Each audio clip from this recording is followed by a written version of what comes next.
In a previous video, I walked you guys through the steps on how to sue a debt collector as well as the credit bureaus. However, that video has since been a few years ago, so I think it's only right for me to provide an update on how to sue these debt collectors as well as these credit bureaus. So before I actually talk about the details of seeking litigation, we must first talk about the effective steps you need to follow in order to submit your complaint, also known as your lawsuit. Okay, so the first step before seeking litigation, you need some evidence. And where that evidence starts with those dispute letters. So if you haven't sent off a few rounds of dispute letters and still haven't seen the results that you were expected, then you need to start with those dispute letters first in order to have evidence on submitting your litigation. And of course, in today's time, there is many dispute letters out there. However, if you don't know where to find your dispute letters, you can always visit my site at DIYcreditboost.com and submit your order for those dispute letters. Okay, so if you have sent off a round of dispute letters and they always come back as verified, updated,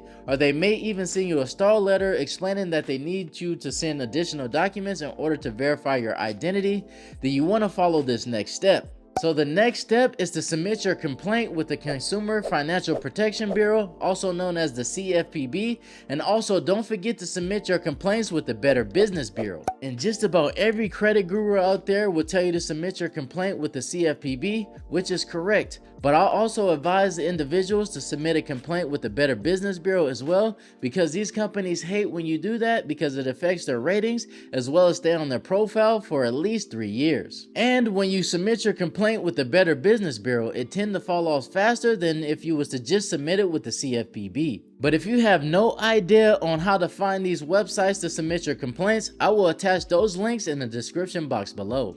Now, this step of the process is essential if you have to seek litigation with the courts. That is because you can use these complaints within the courts as evidence that you took the essential steps in order to find a remedy to the issues that you are dealing with your credit. Okay, so over the last few years, when you submit your complaints with the CFPB as well as the BBB, you really haven't been seeing results that you expected.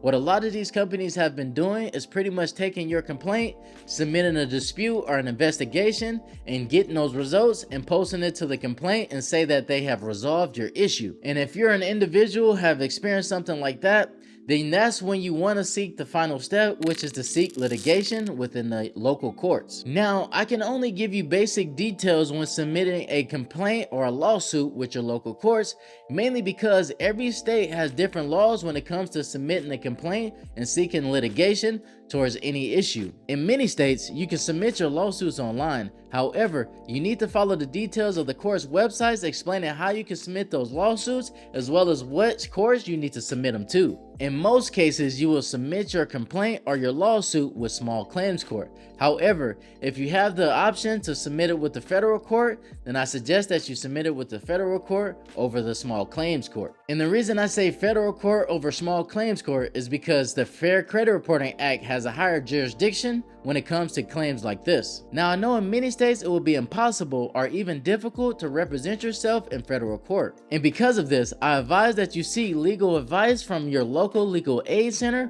which is absolutely free. Every state in the United States and just about every major city have a local legal aid center. And if you have no idea on how to find that legal aid center, I'll try to attach a link in the description box below. However, you will need to find your state and find the most closest legal aid center to you. Okay, so although every state is different when it comes to the legal process, however, in most cases, you will need to submit a demand letter after submitting your complaint and seeking litigation. Now, your demand letter needs to be sent certified mail with a return receipt. Also, you will need to find a process server within the states of these debt collectors as well as these credit bureaus that you plan to sue. And these process servers will serve these debt collectors as well as these credit bureaus, and they can also send your demand letter at the same time. Now, after you follow this process and you have your court date, 9 times out of 10, many of these companies will reach out to you before the court date in order to find a solution so that it don't have to go to the court. Now, if this happens to you, don't be shy on asking what you want. Of course, the main thing that we want is to remove these negative items from our credit reports.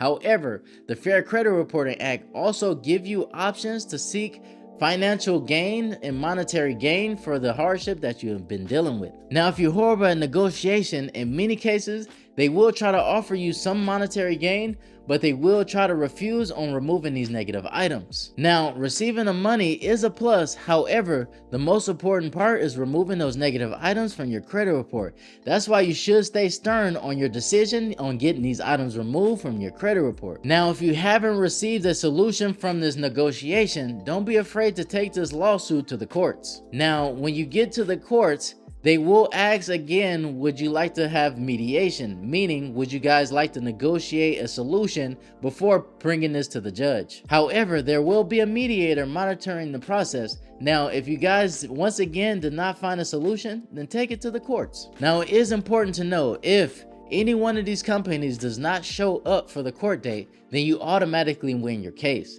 Now, if they do show up to the courts, then you want to express your case to the best of your ability and explain all of the processes, the details, and everything that you went through up into this point of the court date. Now, I know going to court could be scary for many people. However, I've done it. I helped hundreds of people do it, so I know you guys can do it as well. Now, this is my cue to conclude this video. If you found the information of this video helpful, don't forget to give this video a like or a thumbs up. And also, don't forget to subscribe so that you can stay in the loop of more videos like this. Enough said, I'll see you guys in the next video, which you can find here.